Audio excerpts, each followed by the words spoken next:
You have wasted years of your life solving problems that do not exist. If you don't stop this right now, you aren't just wasting your time.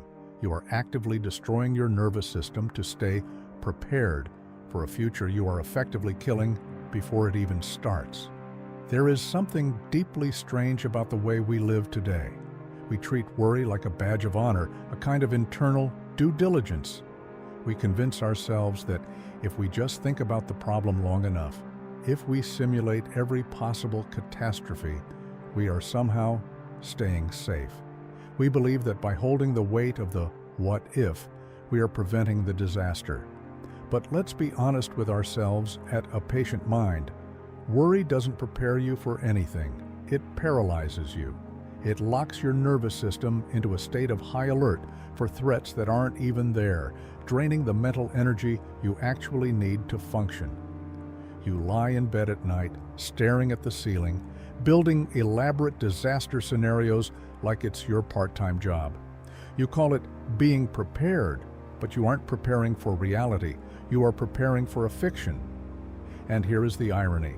The moments of real crisis in your life, you handled those not because you stressed about them, but because you showed up when the moment arrived.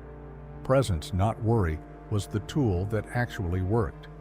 The moment you step back, even for a split second, you realize how much of your life force has been poured into thoughts that had no business being there. You start to see the pattern. Half of the things you panicked about last month never happened, and the ones that did, you handled them because you were present, not because you spent weeks agonizing in advance. When you stop obsessively worrying, you don't become careless. You become precise. You stop scattering your energy across an infinite sea of what-ifs and start showing up to what is. That is where everything begins to shift. It doesn't mean life magically becomes perfect, but it does mean you stop living in a future built entirely on fear. The heaviness starts to lift. You stop gripping the steering wheel so tightly. You give yourself permission to breathe, not because every problem is solved, but because you finally realize you don't need to suffer your way through life just to feel safe. Most people don't see it, but worry is just the brain trying to feel useful when it's scared. It's a faulty survival instinct, a biological glitch that constantly scans for what could go wrong, trying to predict every outcome as if worrying hard enough acts as a shield. But it's an illusion of control. You are just spinning your wheels, mentally running laps around a problem you haven't even met yet. And while you are busy obsessing over that imagined future, life is quietly unfolding right in front of you. Opportunities pass you by, moments slip through your fingers, and your capacity for joy, connection, and creativity remains locked behind a wall of anxiety. The real shift, the one we emphasize here at A Patient Mind, happens when you stop asking, "What if everything goes wrong?" and start asking, "What if I'll be okay even if it does?" That one question changes the entire foundation of your existence. Confidence isn't built by avoiding chaos, it's built by moving through it, one grounded breath at a time. It's built on the realization that you can meet discomfort without collapsing, that you can face uncertainty without losing your center, and that you don't need to have all the answers. You just need to stay present enough to hear them when they come. When you stop feeding the worry, you stop trying to predict the path. You learn to respond instead of panic. You trust that whatever arrives, you will show up for it, not with a flawless, over-calculated plan, but with presence, clarity, and calm. That is when life begins to flow differently. Conversations feel lighter, your decisions feel cleaner, and even your mistakes don't hit as hard because you are no longer interpreting every misstep as a sign that your entire world is falling apart. You stop reacting from a place of fear and start acting from a place of peace. People notice, your energy shifts. You are no longer broadcasting anxiety in your tone, your eyes, or your posture. You move slower, but with more precision. You say less, but your words carry more weight. You stop trying to control every detail because you are becoming the kind of person who doesn't need to. Your presence alone carries a strength that control can never mimic. Here is something that might sting a little. A lot of the problems you think you have aren't actually problems at all. They are stories created by a worried mind. You aren't always overwhelmed by your situation. You are overwhelmed by your interpretation of it. You are drowning in the meaning you've assigned to events, the future outcomes you've invented that may never arrive. Worry has a habit of turning small things into monsters. A single unread message becomes a sign someone is upset with you. A quiet room becomes proof that you aren't doing enough. One unexpected event, and suddenly your whole day feels like a spiral. But what if you didn't add that meaning? What if you let things be what they are without instantly making them personal, negative, or permanent? This is where life simplifies itself.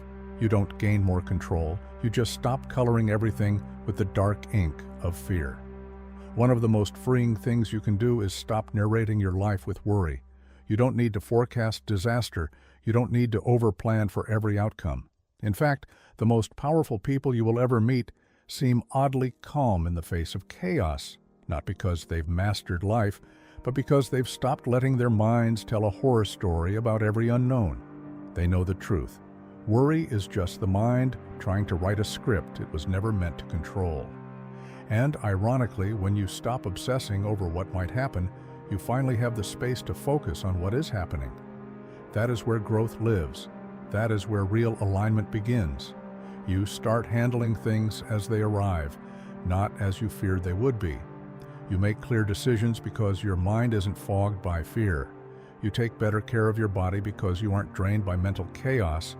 You show up in your relationships differently because you aren't stuck in loops of doubt and guilt.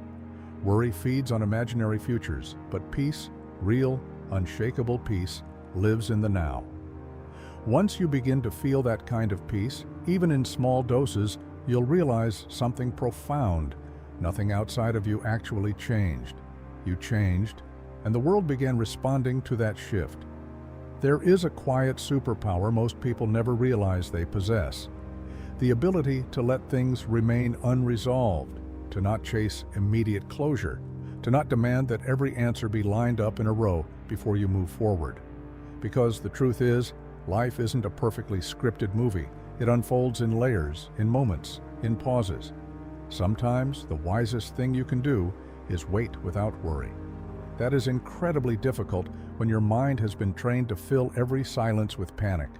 But once you begin noticing that urge, the urge to fix, to predict, to figure it all out right now, you gain the ability to pause and question it.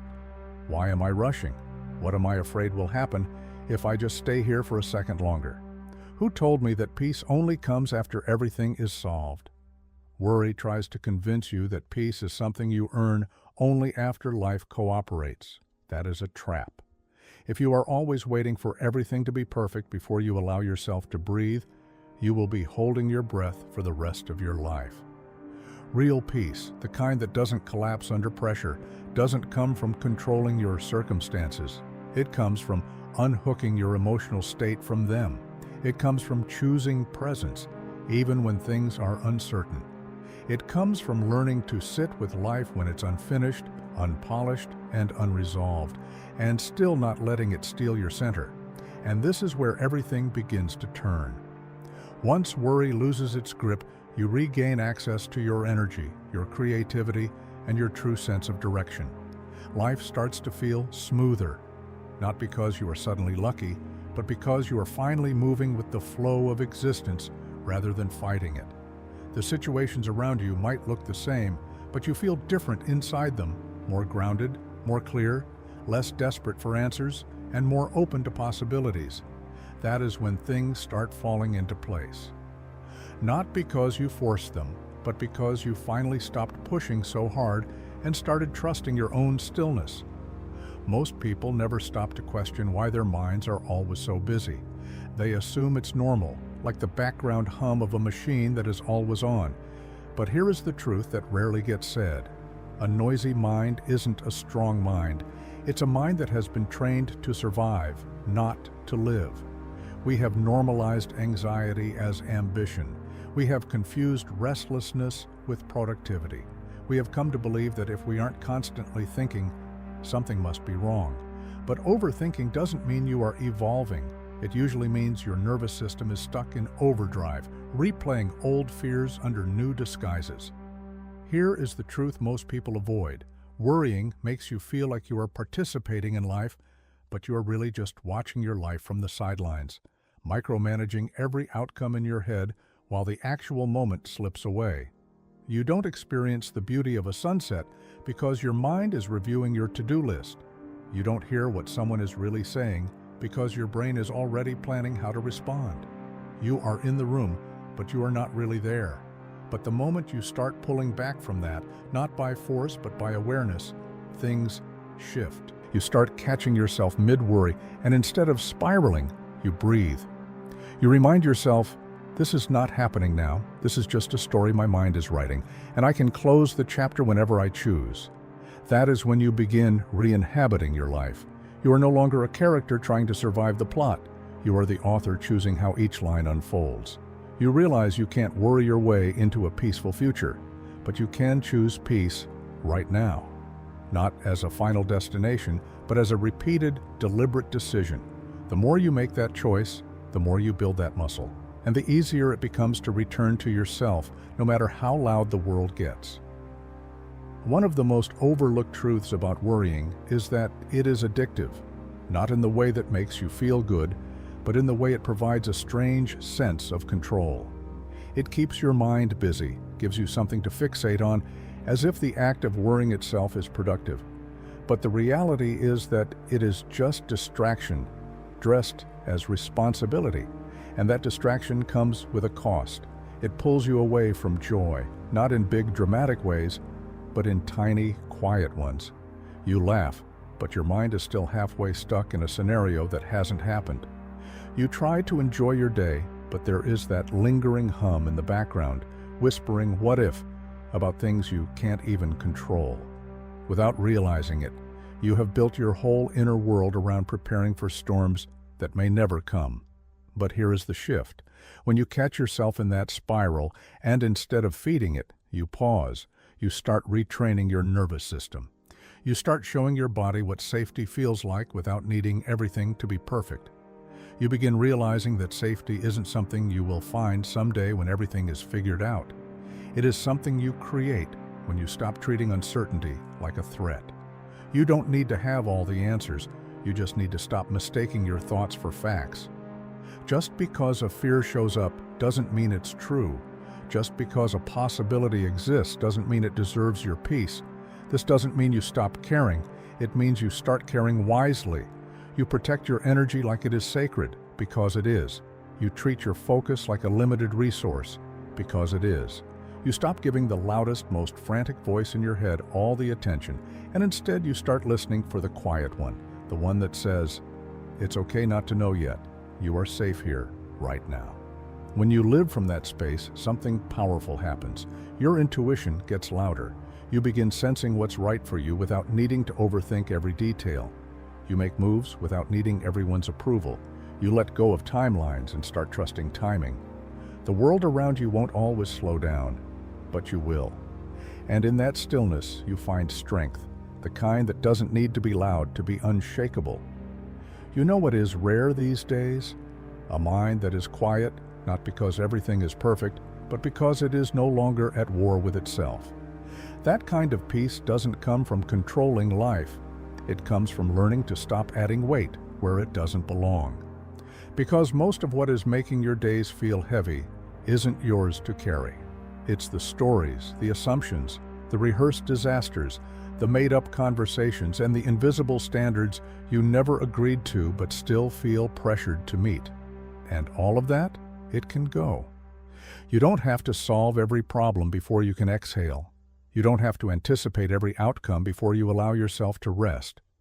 You just have to notice when your mind tries to pull you into fear and choose not to follow it, every single time.